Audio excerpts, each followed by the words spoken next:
bienvenue pour une nouvelle vidéo. Aujourd'hui, vous l'avez vu, je vais vous faire un zoom entier sur la saga Elia, la passeuse d'âme de Marie Vareille. Pour ceux qui ne connaîtraient pas ce genre de vidéo sur ma chaîne, là, au moment où je vous parle, j'ai lu que le tome 1 d'Elia, la passeuse d'âme. Donc je vais vous parler de mon avis sur le tome 1. Quand j'aurai lu le tome 2, je ferai une micro-vidéo pareil sur le tome 2. Et pareil pour le tome 3. Et c'est ce qui fera la vidéo que vous êtes en train de regarder au complet. Je préfère faire ça plutôt que de tourner la vidéo complète sur les 3 tomes une fois que j'ai lu les 3 tomes.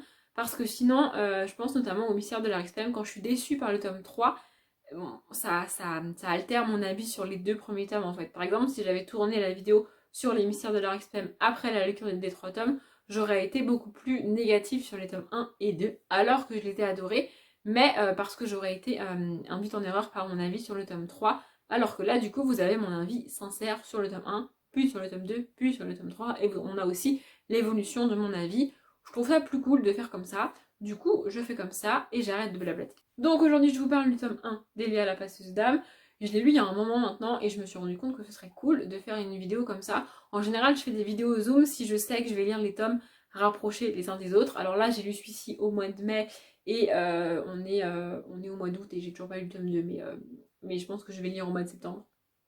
Voilà, c'est pour ça que je tourne ça maintenant. Du coup, dans ce livre-là, on va suivre Elia qui fait partie de la plus haute classe de la société, mais qui est aussi passeuse d'âme, ce qui n'est pas un rôle très très cool dans sa société, parce que je ne l'ai pas dit, mais on est dans une dystopie, young adulte, fantasy, tout ça. Et donc elle est passeuse d'âme, et c'est pas très très cool. En fait, elle est passeuse d'âme, ça veut dire qu'elle est chargée, une fois que les gens ont décidé de mourir, elle est chargée de les tuer. En gros, c'est ça. Donc c'est pas un métier hyper fun et hyper cool et pas très bien vu par le reste de la société. Au début du livre, elle va faire une erreur. Elle va enfreindre la loi, pour de bonnes raisons certes, mais elle va enfreindre la loi quand même. Et du coup, elle va se retrouver face à son erreur, pas à son erreur, mais face à ce qu'elle a fait. Elle va devoir assumer et elle va se retrouver embarquée dans une espèce de, pas de course-poursuite, mais de fuite, en fait, tout simplement. Elle va devoir fuir. Et nous, on va la suivre là-dedans. Comme dans toute dystopie qui se respecte, elle va se rendre compte que tout ce qu'on lui a appris depuis qu'elle est née, c'est pas forcément la vérité, c'est pas forcément fun, c'est pas forcément cool pour tout le monde, et que ça se passe pas forcément comme on le lui a dit dans les plus basses classes de la société. Et on va aussi petit à petit découvrir pourquoi elle est passeuse d'âme et qu'est-ce que c'est que ce bordel en fait. J'ai beaucoup aimé ce livre-là, vraiment, vraiment, vraiment. J'ai qu'une hâte, c'est de lire la suite. Ce serait déjà fait si j'avais trouvé le tome 2 à prendre choisir, mais il n'était plus dispo, donc c'est pour ça que je l'ai toujours pas en fait. Et du coup, il faut vraiment, vraiment, vraiment que je lise la suite. Aussi, l'épilogue est juste génial, il te retourne complètement le cerveau. Et il te fait comprendre que l'autrice sait exactement ce qu'elle fait, sait exactement où elle va, et a construit la totalité de son univers avant de commencer l'écriture du tome 1. Et c'est juste génial de voir quelque chose d'aussi construit que ça, parce que c'est rarement le cas en young adulte. On a souvent des choses très simples et des actions bien menées et bien écrites, c'est pas le problème, mais on a souvent des trucs assez simples et pas très détaillés et pas très approfondis, alors que là c'est le cas. Et du coup, j'ai vraiment, vraiment beaucoup aimé. Je vais vous dire la musique maintenant, sinon je risque de zapper dans les prochaines vidéos que je tournerai. Donc j'écoute Gravel to Tempo de Ele Kiyoko en lisant cette saga. Et j'ai vraiment, vraiment hâte de lire le tome 2. Et à vous, je vous en parle tout de suite. Et donc j'ai enfin lu le tome 2, donc Saison froide de Elia, toujours de Marie Vareille. J'ai adoré ce tome 2. Ici, la grande différence qu'il y a avec le tome 1, c'est qu'on a plusieurs points de vue. On n'est pas toujours avec Elia, on est avec d'autres gens. Et dans ce tome 2, Elia change d'endroit. Elle va ailleurs que dans le tome 1. Elle fait autre chose, elle doit faire autre chose. En fait, elle a un but et elle fait tout pour y arriver, même si c'est dangereux, même si on lui dit que c'est pas une bonne idée, même si on lui dit qu'elle va pas y arriver, même si blablabla. Elle n'a que ce but-là et elle ne voit que ça, et peu importe ce que les gens disent autour. Je trouve ça cool parce qu'en général, c'est un trait de caractère qu'on a chez les personnages masculins, cette volonté, cette indifférence aux autres et cette capacité de se couper du monde et de peu importe qui dit quoi et qui fait quoi, je m'en fous, moi je veux faire ça. En général, les femmes ont tendance à justement prendre en considération la vie des gens et blablabla, mais là, non, c'est pas le cas, elle en a rien à faire. Elle veut faire ce qu'elle doit faire et elle va le faire, peu importe qui dit quoi et qui fait quoi, et c'est vachement bien. Donc comme je l'ai dit, on a plusieurs points de vue, ce qui rend le roman encore plus addictif, je trouve, parce que tu as envie Enfin moi particulièrement j'avais envie de retrouver un personnage, je voulais savoir qu'est-ce qui se passait avec lui ou elle. Et bah du coup t'es obligé de lire tout ce qu'il y a entre temps. Alors ça peut donner un sentiment de vas-y c'est pas ce que je veux lire, mais en même temps ce que tu lis c'est intéressant. Donc voilà, je l'ai encore lu plus vite que le tome 1 je crois. C'est pas une grande surprise, j'adore cet univers, vraiment, vraiment, vraiment. Je peux que vous conseiller de lire cette saga si c'est pas encore fait. Voilà, moi comme je l'ai dit, enfin je sais plus si je l'ai dit, mais je vais me jeter sur le tome 3 là tout de suite maintenant parce que j'ai trop hâte de le lire. Et voilà, et du coup je vous en parlerai une fois que je l'aurai lu. Et encore une fois, je vous encourage vraiment, vraiment, vraiment à la lire. Tout ce que j'espère, c'est ne pas être déçu par le tome 3 et par le final de cette saga, parce que sinon ça va briser mon petit cœur et ce serait dommage. Mais en tout cas, à la fin de ce tome 2, toujours, mon avis est toujours le même, foncez, c'est trop cool, c'est trop bien.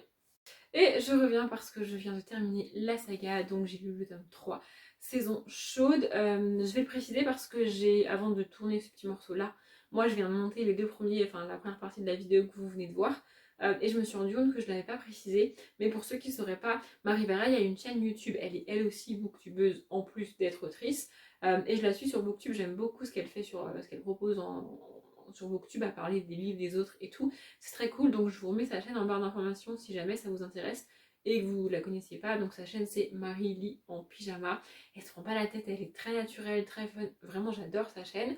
Bref, pour son livre en lui-même, j'ai bien aimé ce tome 3, j'ai eu très très peur pendant un moment pour la fin, mais finalement j'ai beaucoup aimé la fin, rien n'est bâclé, rien n'est trop rapide, et vraiment c'était très cool. J'ai eu peur parce qu'en fait, je dirais les 200 premières pages du tome sont très lentes. Enfin très lentes, sont pas aussi rythmées que ce à quoi je m'attendais en fait. Je m'attendais à ce que le tome 3 démarre et on ait directement le final qui se mette en place avec plein d'actions, plein de personnages qui se retrouvent, qui se séparent, qui font des trucs et tout. Et c'est pas le cas, on a on a une première partie de tome 3 assez lente. Vraiment les choses sont encore en train de se mettre en place et les personnages sont encore en train de comprendre des choses. Et voilà, je m'attendais pas à ce rythme-là en fait. Et j'ai eu peur parce que je me suis dit, voilà, on va avoir 200 pages de mise en place nécessaires. Hein.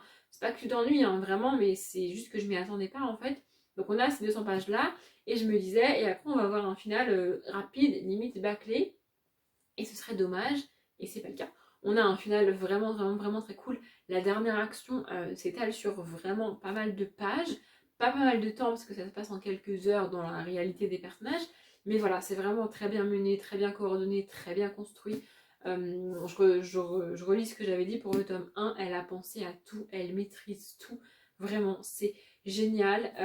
Et j'ai adoré cette trilogie. Elle peut refaire ça quand elle veut, vraiment, mais alors quand elle veut, parce que elle l'avait dit dans une de ses vidéos, elle s'est lancée dans de la dystopie young adulte alors que c'était pas du tout son truc, quoi. Elle écrit principalement de la comédie romantique adulte, voilà. C'est pas de la romance pour moi, c'est de la comédie romantique. Et du coup, elle s'est lancée là-dedans un peu sur un coup de tête, en mode allez, vas-y, on va voir. Et franchement, c'est trop bien, c'est génial. Vraiment, vraiment, elle refait ça quand elle veut. Hein. Je l'ai dit, mais vraiment, moi je relis ça quand elle veut. Surtout que je suis pas sûre de lire autre chose d'elle. Je suis même quasi sûre de rien lire d'autre parce que, comme je l'ai dit, elle écrit principalement de la comédie romantique et moi j'aime pas la comédie romantique. Je distingue comédie romantique de romance, c'est volontaire parce que pour moi, la grande différence qu'il y a entre la comédie romantique et la romance, enfin il y en a deux. La première, c'est qu'on est uniquement dans la tête du personnage féminin dans les comédies romantiques. Et la deuxième, c'est qu'on a tout un début de livre qui dure de 50 à 100 voire 150 pages pendant lequel le personnage principal, donc féminin, passe son temps à t'expliquer que sa vie c'est de la merde. Et moi ça me fatigue. Je n'arrive jamais à atteindre le moment où la romance en elle-même démarre parce que tout ce début me fatigue. Vraiment, c'est pas un truc qui m'intéresse, ça me fatigue. Ça me plaît pas, ça m'intéresse pas, donc je lis pas.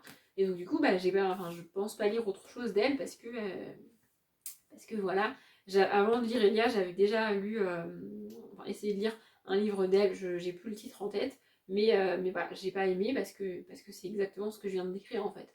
Alors ça plaît à beaucoup de monde et ça détend beaucoup de monde et c'est très cool, très léger, très fun, vraiment, mais moi ça m'intéresse pas. Bref, pour en revenir à Elia, c'est une super trilogie, voilà, niveau dystopie young adulte, il n'y a rien d'extrêmement innovant, il n'y a rien d'extrêmement nouveau, il n'y a pas de...